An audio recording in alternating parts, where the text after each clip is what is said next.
Hey there. So today is my first day of self-study in data science and machine learning concepts. So let's get started. To start with a simple diagram which explains the difference between how traditional program and machine learning differs.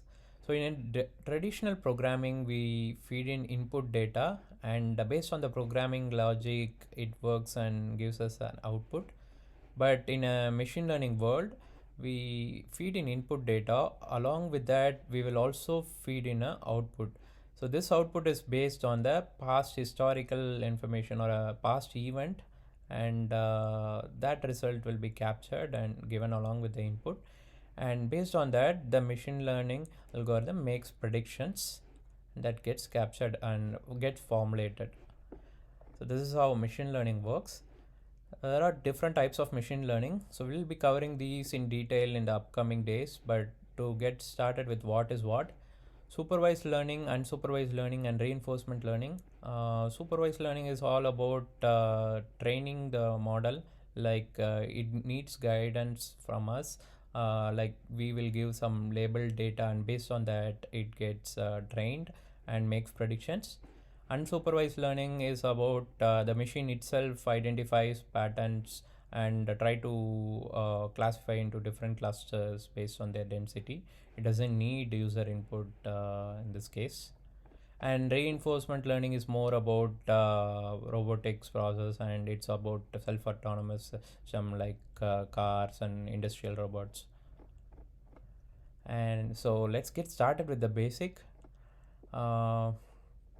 So machine learning is all about training the method, training the models, and testing the ML methods and evaluating it.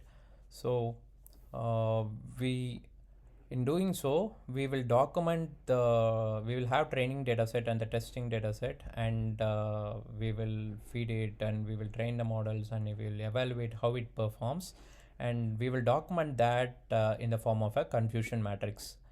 So this represents the training and testing data, like the actuals and the predicted. So x-axis represents the actuals and the y-axis represents the predicted value. So let's say if the actual is positive and we predicted rightly as positive, it falls under true positive.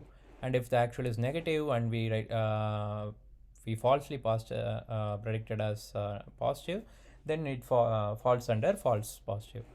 Let's say if it is actual is positive and we falsely predicted as negative, it is false negative. And the last case, like it is negative and we also predicted as negative correctly, that is true negative. So all our data, training and testing data, we will evaluate and document in the form of confusion matrix. And what is cross validation? So the cross validation, it is used to decide which machine learning method will be best for our data set.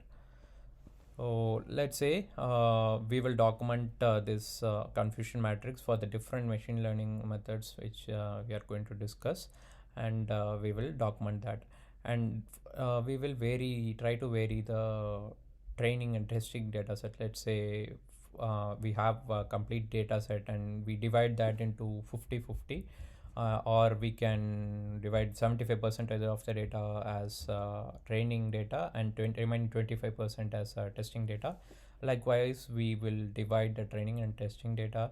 So there are different types of cross validation, like 4-fold cross validation, 10-fold cross validation. So all these will be discussed detailed in the upcoming days. So for now, to get started with other definitions about sensitivity and specificity. Sensitivity is about making prediction probability of a positive test and predicting it correctly. So let's say we have true positive here.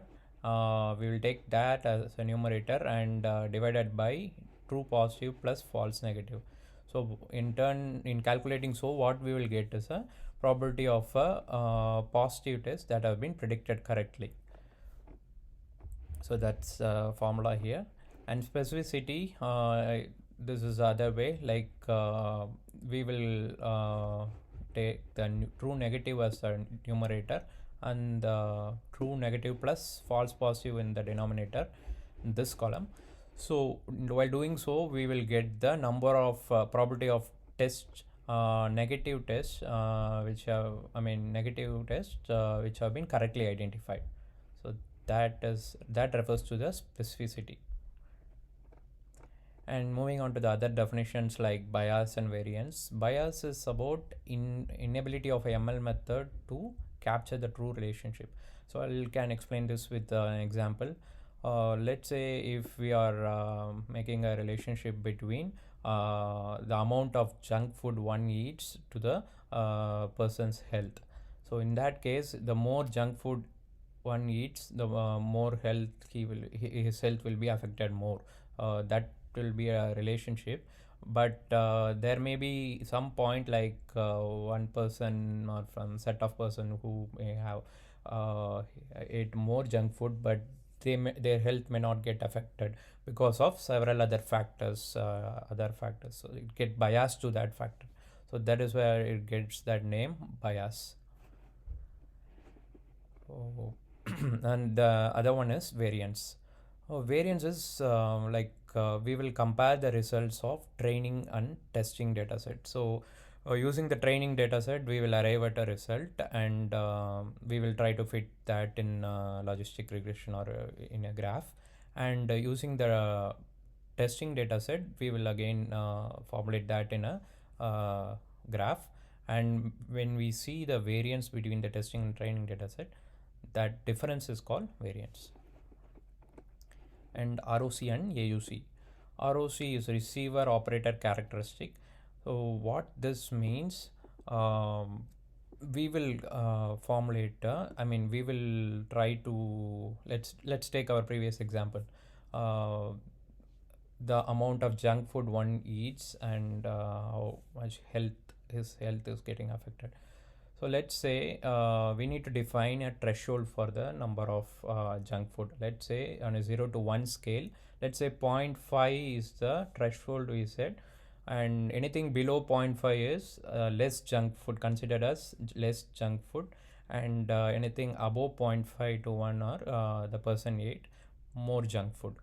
Likewise, we can vary that threshold limit, like we can consider it as 0.25, we can make it as 0.75, or in fact we can move it to 1 also on a 0 to 1 scale. So we can vary the threshold limit. Likewise, we will vary it and arrive at several conclusions, several results based on that threshold varying the. So whichever works best, wherever when we vary the threshold, which gets us the best result. So that can be taken by plotting the ROC graph. So that is used to identify the best threshold. But AUC, on the other hand, it decides in which categorization method is better. So for the same example which we did, let's say we repeat the same procedure for the different ML methods which I am going to discuss. So let's say k-means clustering or linear regression or different ML method. So for which categorization it works, the area under the we plot a graph and the area under it. So for which categorization method it covers the most of the area. So that helps in predicting which categorization method helps best area under the graph. So these are the concepts we are learning for day 1. Hope you like this video. We'll continue the journey into next video. Thank you.